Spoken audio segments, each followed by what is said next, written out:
Nearly half of all recorded Russian attacks on the front were repelled by the defense forces in the Pokrovsk direction. Ukrainian soldiers continue to steadfastly hold their positions. As noted by the General Staff of the Armed Forces of Ukraine, fighting continues in 5 locations. The Russians are now trying to advance into the northern part of Pokrovsk as well. There, they are met with gunfire. Accordingly, these groups appear and really do try, at the very least, to find loopholes and break through our defensive lines. But in fact, they're destroyed there. So the defensive operation currently being carried out by Ukraine's defense forces is producing results. Ukrainian defenders also note that a change in Russian tactics is being observed on the Pokrovsk section of the front.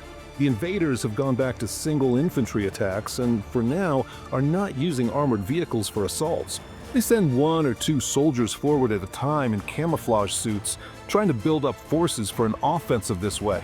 We do not rule out that the Russians may resume mechanized assaults because the weather is changing now. As our previous experience suggests, they try to build up their forces and wait for a change in the weather, like fog, rain, and so on. Yulia Stepanuk, head of the communications department of the 117th Separate Heavy Mechanized Brigade of the Ukrainian Armed Forces, live on Army TV. As noted by the General Staff of the Ukrainian Armed Forces, the situation also remains difficult on the Konstantinovka, Alexandrovka, and Geopolitical bridgeheads. There, the number of repelled Russian assaults is in the dozens. Military analysts note that the Russians are still using tactics from the last century. Frontal assaults, encirclement, infiltration by saboteurs, and scorched earth. There simply aren't any other tactics. Frontal assaults can be carried out by small groups with heavy equipment or with light vehicles. It's all frontal assaults. The same goes for attempts to encircle in various ways. So all these tactics are basically well known. The tactics themselves have changed a bit, evolved, but it's not the logic of these tactical actions that's changed. It's the means of achieving these goals by using a large amount of lies. Everything else follows the same logic, just like, in the World War I, World War II, or the Napoleonic Wars.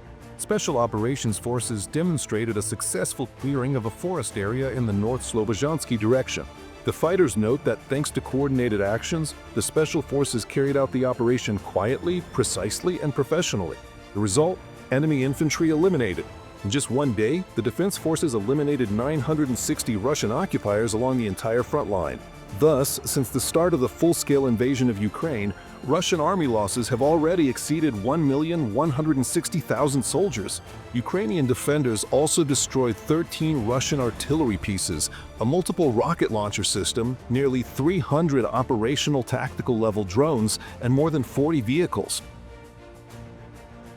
We'll continue discussing the situation with these terrorist attacks and strikes carried out by the Russian Federation, as well as the situation on the front lines. Joining us now is Ivan Stupak, military analyst and former employee of the Security Service of Ukraine from 2004 to 2015. Ivan, welcome to the broadcast. Glory to Ukraine. Hello, glad to see you. Thank you for the invitation. Ivan, if we try to trace what goals the Russian Federation is pursuing with these kinds of, attacks, but today I caught myself thinking that it's hard for me personally. Like, I understand the whole essence because we live in these conditions, right? In today's so-called Russian terrorist Putin Federation. But I read somewhere when I was observing today's shelling, preparing for the morning broadcast, and someone wrote about how, in what way, this affects the plans of the Russian Federation, the achievement of the goals of the so-called special military operation, which is, in fact, Putin and Russia's criminal war against us. Like, a missile that's launched from somewhere in Murmansk travels all that distance, right, and, destroys a residential building in Chernobyl, causing numerous casualties and a large number of injured. How exactly does this contribute to achieving those goals? That's a tough question. I saw your post, I saw the photos that were published, and they're available publicly now. You can see that your audience has seen all of this. How did a building, just an ordinary 9-story panel building, the kind you see by the thousands, in Ukraine, Belarus, Russia, how did it become a target? And how do the upper floors, or rather the top floors, just turn into a pile of reinforced concrete rubble? By the way, yeah, these are video frames. There's just no building left. There was a building, now there's no building. We all understand perfectly well that it's no longer fit for living in at all. Here are all the other floors. Why was this building chosen? There's no answer. Yeah, let's put it this way. Partially, and this point is even acknowledged by some Russian war correspondents. Strangely enough, they're casting serious doubt on their supposedly high-precision weapons. But they say that at long distances it has a large circular error. But in any case, that doesn't explain what happened. This was really an attack on a residential building. I'll tell you even more. In some photos, you can see traces of cluster munitions. That is, you can see, I counted almost 100 small holes in that building in Ternopil. In other words, a cluster missile was used, a missile with a cluster warhead. It is used exclusively against personnel, against people, not against equipment, not against fortified buildings, but to maximize casualties, the number of victims among people who end up in the impact zone of this cluster munition. Ivan, it's like the building, it's kind of a residential building, right? Because buildings can be different kinds. Yes, it's basically a multi-story building. Guys, can you show the aftermath again? Yes, if we have the opportunity, please do. Yes, I just want to add, yes, Ivan, and also please comment on these shots, these images we're seeing now of the destroyed apartment building.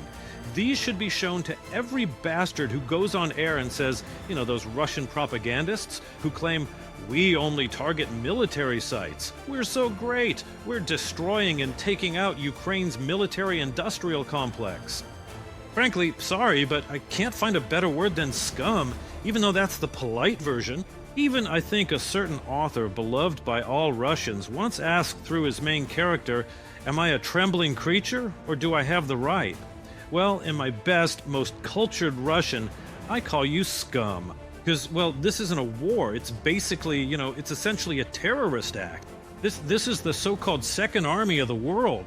Tell me, Ivan, what should be going through the minds of our partners who, in one way or another, support our country, right? Of course, it's clear that despite certain opinions or positions voiced by representatives from places like Hungary or Slovakia, to be sure that they're doing the right thing by imposing additional sanctions against the Russian Federation, by helping Ukraine, by not refusing assistance.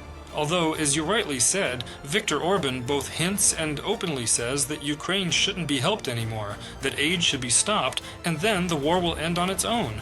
But Viktor Orban's way of thinking is like that of a snail.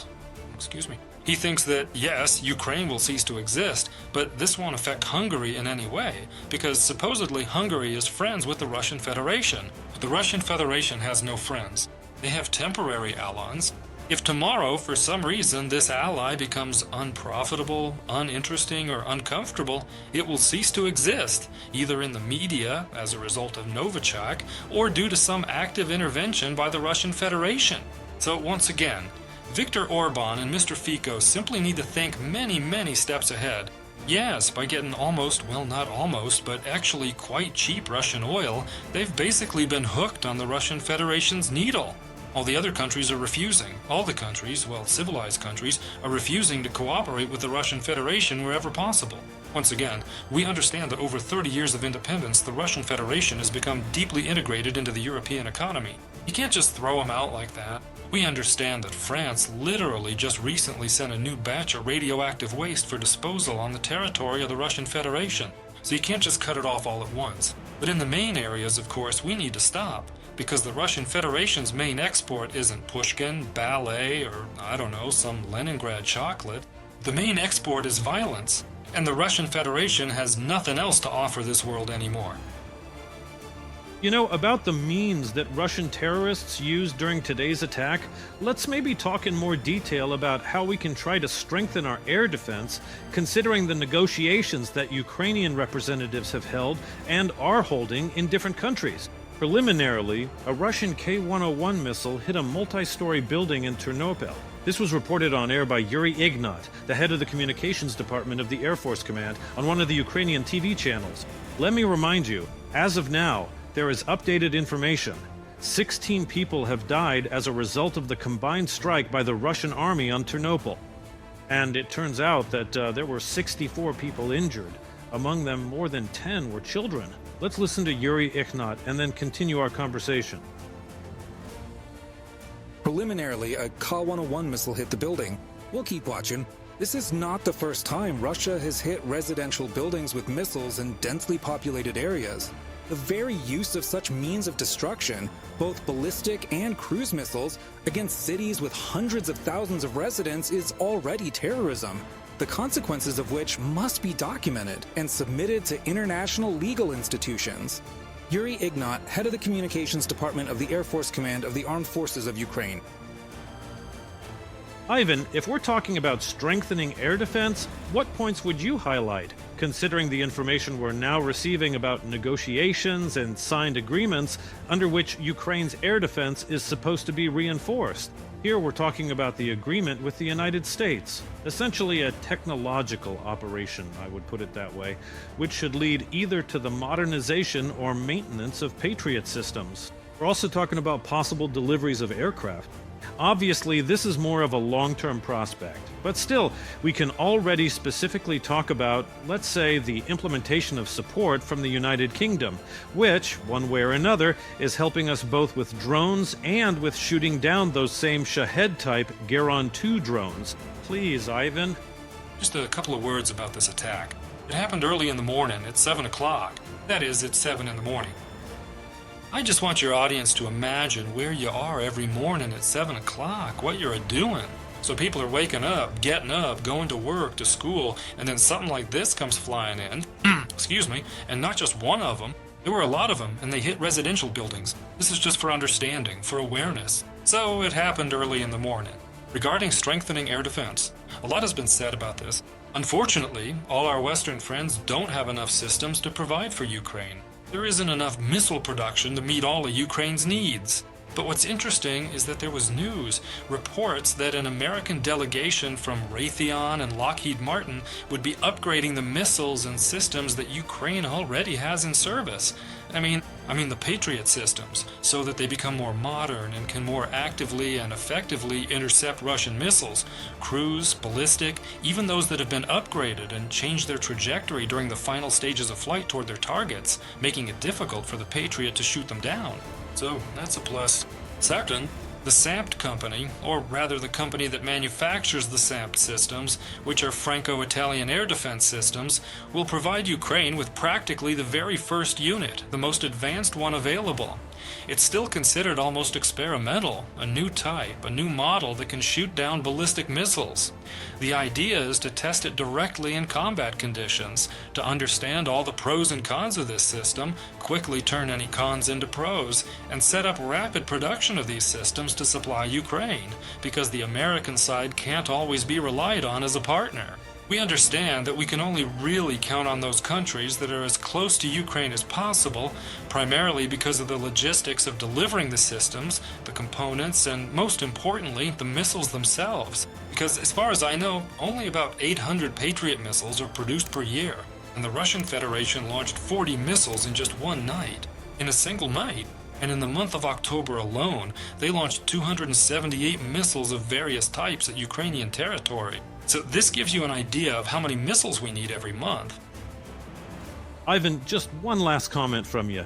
I can't help but ask, do we have any responses from our side? But here, I see something, and it seems the General Staff is confirming that, indeed, something hit Voronezh. Well, what happened in Voronezh? It's the Russians who are striking Ukrainian cities there. But there were military targets there, specifically an airbase. What happened there, Ivan?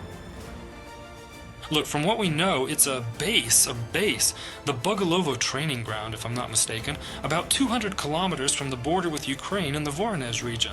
And supposedly, according to preliminary information, there were either formations of personnel, Russian servicemen, or there was aviation equipment stationed there.